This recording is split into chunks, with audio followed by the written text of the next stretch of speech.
Tere hommikust! Igal hoovi peal oleval puul on oma lugu ja ka seekord kahjuks saab ühel jalakal lugu otsa. Ma teile üle näitan siin. Nii see jalakas on.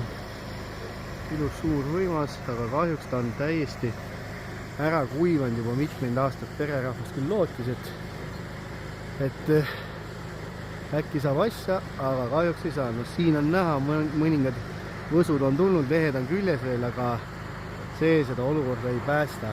Kuna all on kelder, siis sooviti see maha võtta, et ei tekiks pärast keldris kahjusid.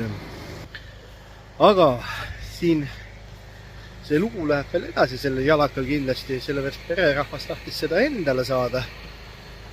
Nimelt ta tahab hakata ahju kütma sellega. Aga no, soovitasin, et mitte täis panna ahju. Ja selleks on meil vastavad vahendid, kus me lõhume ära vastavasse mõõtu ja paneme kuivama. Kuidas see kõik siin edasi hakkab kujunema ja kuidas lõpptulemus on, ma teile näitan hiljem. Seniks, õige tubli. Ja selline majesteetlik jalakas minu selja taga, mis ennem oli, see on nüüd maas.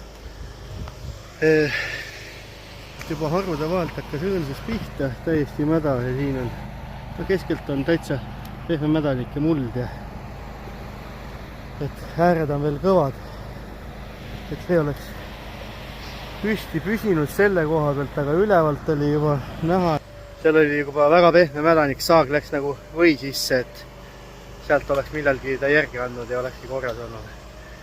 Aga vahva, siin puud on ka lõhutud praktiliselt, et kui seegi on sellist teenust vaja, siis andke meile teada ja tuleme teeme ja ei ole küsimust.